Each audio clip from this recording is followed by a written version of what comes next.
بسم اللہ الرحمن الرحیم۔ السلام علیکم۔ رات کا آخری پہر تھا۔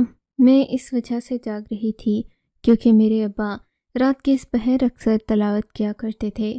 ان کی تلاوت میں اتنی حلاوت اور مٹھاس تھی کہ سن کر انسان بس اپنے کانوں پر یقین نہیں کر پاتا تھا، لگتا ہی نہیں تھا کہ یہ کسی انسان کی آواز ہے۔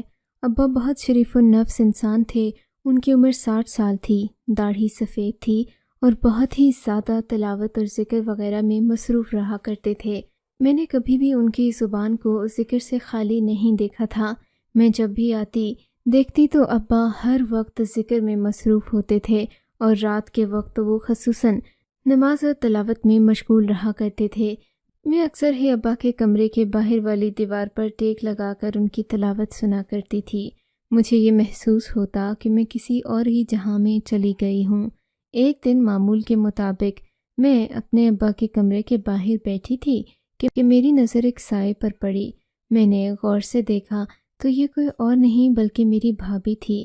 بھابھی اس وقت ابا کے کمرے کے باہر کیا کر رہی تھی، یہ بات میری سمجھ سے باہر تھی۔ میں نے بھابھی کو اٹھ کر پوچھا نہیں کہ آپ یہاں کیا کر رہی ہیں۔ میں نے دیکھا وہ گھوم کر ابا کے کمرے کے دروازے کی طرف جا رہی تھیں۔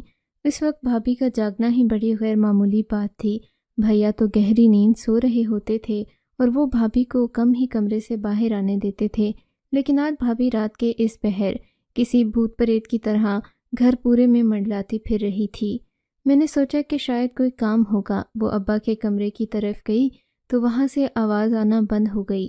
اب ابا کے کمرے سے سرگوشی کی آواز آ رہی تھی۔ لگتا تھا ابا تلاوت ختم کر کے اب اپنے کسی کام میں مصروف ہیں، لیکن یہ سرگوشی کس کی تھی؟ میں ذرا غور سے سننے لگی تو ایسا محسوس ہوا جیسے کہ وہ ایک نوجوان لڑکا اور لڑکی تھے جو آپس میں باتیں کر رہے تھے۔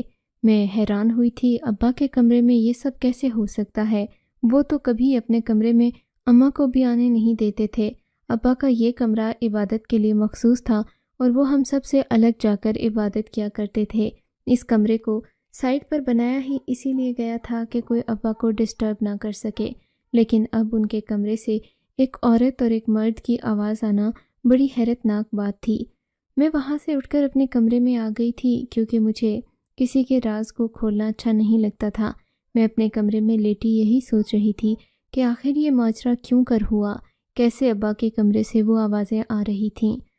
کب صبح ہو گئی مجھے تو پتہ ہی نہیں چلا، مگر آج سب کے حلیے عجیب سے تھے۔ میں نے دیکھا میرا بھائی بہت سخت نیند میں لگ رہا تھا، ابھی تک اس کی نیند نہیں کھلی تھی۔ حالانکہ اتوار والے دن جب ہم سب 10 یا 11 بجے کے قریب اٹھتے تھے تو سب لوگ اپنی نیند پوری کر چکے ہوتے تھے، لیکن آج تو میرا بھائی اس قدر نیند میں لگ رہا تھا جیسے پوری رات سویا ہی نہ ہو۔ میں دل میں سوچنے لگی کہ شاید میرا بھائی اور بھابھی ہی رات کو سرگوشی کر رہے ہوں اور مجھے صحیح سے سمجھ نہ آئی ہو۔ لیکن میں نے بھیا سے پوچھا کہ آپ نے نیند پوری نہیں کی؟ کہنے لگے میں ساری رات گہری نیند سویا رہا ہوں، مگر اس کے باوجود بھی صبح میری آنکھ نہیں کھل رہی تھی۔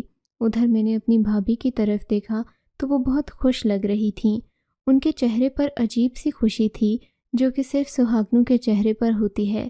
مجھے لگا جیسے بھابھی میرے بھائی سے دور رہ کر بھی بہت خوش ہے، حالانکہ بھابھی کا چہرہ ایک مختلف کہانی بتا رہا تھا۔ میرا بھائی کسی سوچ میں کھویا ہوا تھا کہ بھابھی نے اس سے کہا آج وہ اپنے میکے جانا چاہتی ہیں۔ بھابھی کی یہ بات سن کر بھائی نے انہیں بیزاری سے دیکھا اور بولا کہ تم خود چلی جاؤ، مجھے نیند آ رہی ہے۔ اتنی نیند مجھے آج سے پہلے جاؤ، مجھے نیند آ رہی ہے۔ اتنی نیند مجھے آج سے پہلے کبھی نہیں آئی۔ ابا آج سارے معاملے میں چپ چاپ تھے، بالکل ایسے جیسے انہوں نے کوئی سانپ سونگھ لیا ہو۔ ابا بھابھی کو ناراضگی بھری نظر سے دیکھ رہے تھے مگر منہ سے کچھ نہیں بولے۔ ابا کی عادت تھی کہ وہ کسی کو بھی ڈانٹتے ڈپٹتے نہیں تھے۔ شاید آج ابا جان ہم سب میں سے کسی کے ساتھ ناراض تھے، اسی لیے انہوں نے خاموشی اختیار کر لی تھی۔ حسب معمول میں بھی خاموش ہی رہی۔ اماں بھی بہت پریشان نظر آ رہی تھیں۔ لگتا تھا جیسے کوئی ایسی پریشانی ہے جو ابا اور اماں کے درمیان باہم ہے، لیکن کوئی بھی اس بات کو کھول نہیں رہا تھا۔ تھوڑی ہی دیر کے بعد بھابھی نے اپنا سامان پیک کیا اور کہنے لگی کہ مجھے اپنی اماں کے گھر جانا ہے۔ فضل اگر آپ آ سکتے ہیں تو چلیں، ورنہ میں اکیلی بھی چلی جاؤں گی۔ فضل بھائی نے بھابھی کی بات کا جواب دینے کی بجائے اپنے کمرے کا رخ کیا۔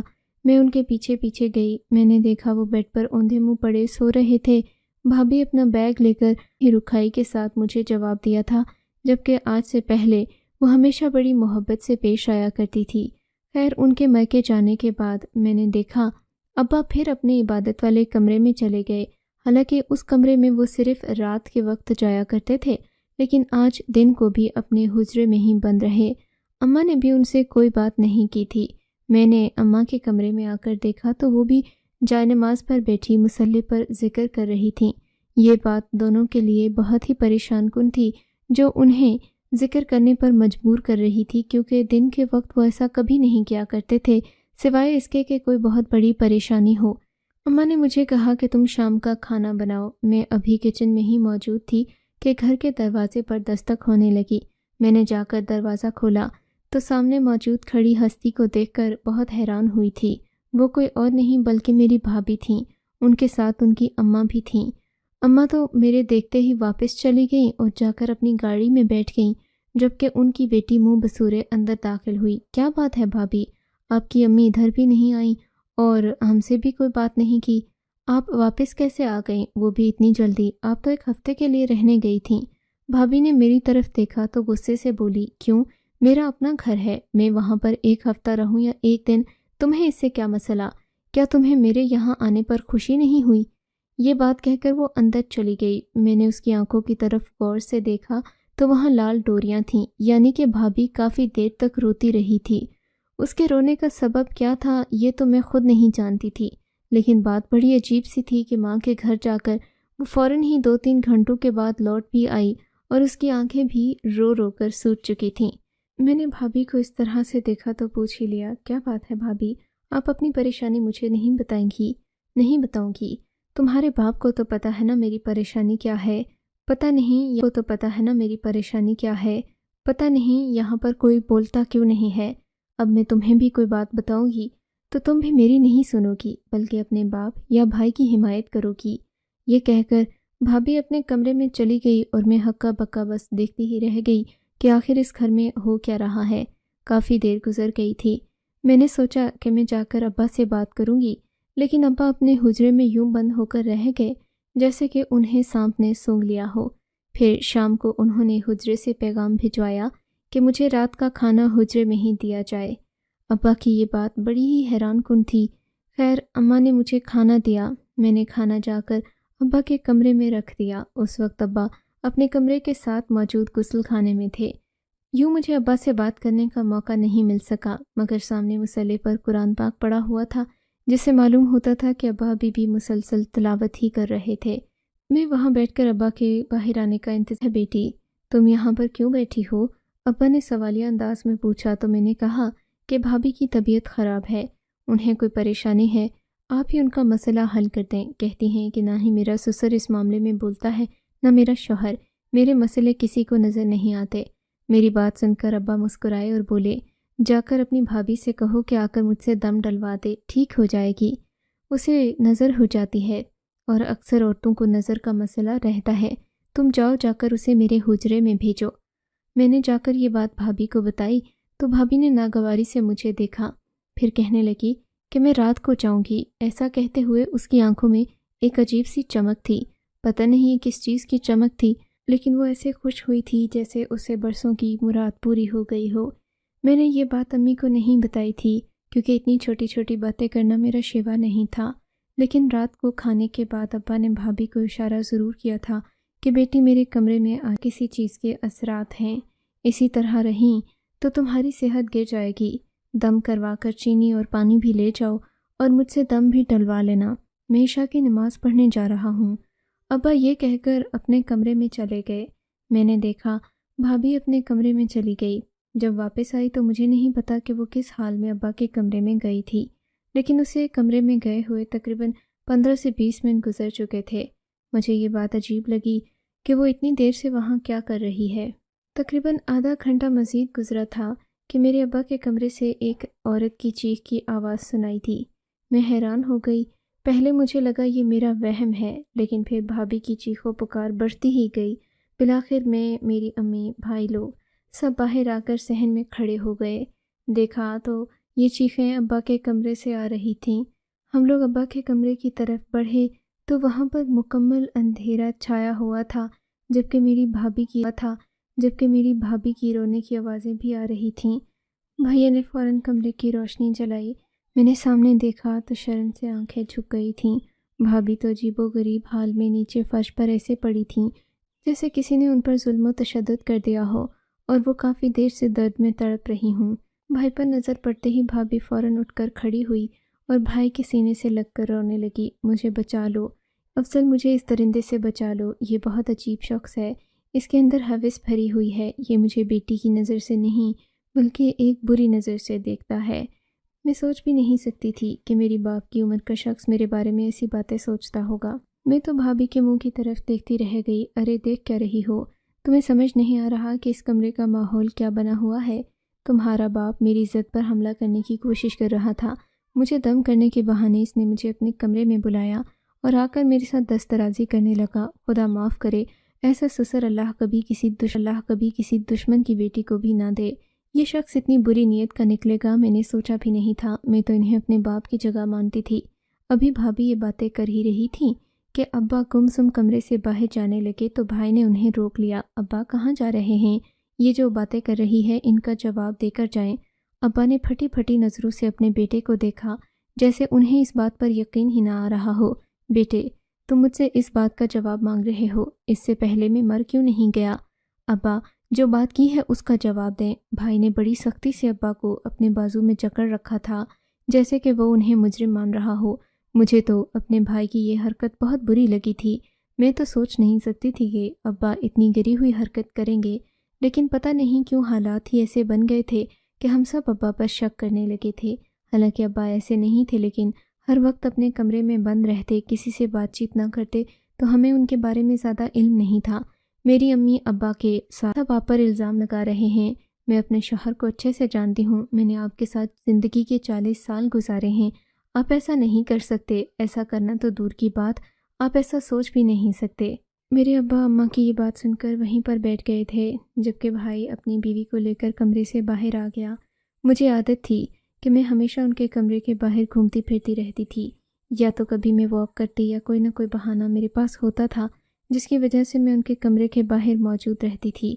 میں نے دیکھا بھائی اپنی بیوی سے وعدے اور قسمیں نبھا رہا تھا، جبکہ بھابھی منہ بھر بھر کر میرے ابا پر الزام لگا رہی تھی۔ کہنے لگی کہ میں آپ کے ابا کی وجہ سے بولتی نہیں تھی، آپ کا رشتہ ان کے ساتھ بہت احترام اور عقیدت کا ہے، لیکن وہ مجھے ہمیشہ ایسی ہی نظر سے دیکھتے تھے۔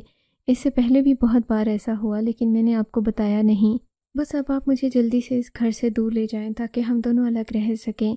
میرا بھائی یہ باتیں کر رہا تھا، میں اپنے کمرے میں آ گئی مگر صبح ایک بہت اندھوناک خبر ہمارا انتظار کر رہی تھی۔ ابا ناشتے پر نہیں آئے۔ اماں نے مجھ سے پوچھا کہ تم جا کر انہیں جگا کر لے آؤ۔ بھائی کہنے لگا کہ وہ کس منہ سے ہمارے سامنے آ کر بیٹھیں گے۔ بھائی کی یہ بات سن کر مجھے برا لگا تھا۔ میں جلدی سے ابا کے کمرے میں گئی، وہ کمرے کا دروازہ نہیں کھول رہے تھے۔ میں نے آ کر بھیا کو بتایا۔ امی اور بھیا پریشان ہو گئے۔ ہم نے ابا کا کمرے کا دروازہ کھولا تو وہ جیسے آخری سانسیں لے رہے تھے، ان کے چہرے پر ٹھنڈے پسینے تھے اور آنکھیں بے نور ہو چکی تھیں۔ ہم فوراً سے ابا کو ہسپتال لے گئے، مگر ڈاکٹرز نے بتایا کہ ابا کو ہارٹ اٹیک ہوا ہے اور بہت ذہنی پریشانی کی وجہ سے وہ اس دنیا سے جا چکے ہیں۔ ابا کی موت نے ہم سب کو ہلا کر رکھ دیا۔ بھائی تو مارے پچھتاوے کے رونے لگا۔ بھائی نے سوچا نہیں تھا کہ اس کا باپ اسے اتنی جلدی چھوڑ کر چلا جائے گا۔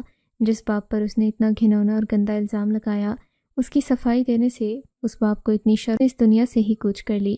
بھائی کو احساس تو ہو چکا تھا کہ اس نے جو بھی کیا بہت غلط کیا، لیکن اسی وجہ سے وہ ابا کے جنازے پر بہت سخت رو رہا تھا۔ اس کی آنکھوں میں آنسو تھے اور لگتا تھا جیسے وہ خود کو کبھی معاف نہیں کر پائے گا۔ ہر بار یہی کہتا کہ یہ سب کچھ میری بیوی کی وجہ سے ہوا ہے، وہ میرے ابا کی قاتل ہے، اسے بلاؤ، کہاں ہے وہ؟ میں آس پاس دیکھ رہی تھی، بھابھی تو مجھے کہیں بھی نظر نہیں آئی تھی، نہ ہی وہ مجھے نظر آئی اور نہ اس نے مجھ سے دوبارہ بات کی تھی۔ مجھے یاد پڑتا ہے کہ آخری بار وہ مجھے تب ہی ملی تھی جب ہم لوگ ابا کو ہسپتال لے کر جا رہے تھے اور اس نے مجھے سفید رنگ کی شال لا کر دی تھی۔ اس کے بعد وہ مجھے نظر نہیں آئی تھی۔ میں نے اماں سے پوچھا تو کہنے لگیں، خدا غارت کرے اسے، جہاں گئی ہے دفع ہونے دو، مجھ سے دوبارہ اس کا نام مت لینا۔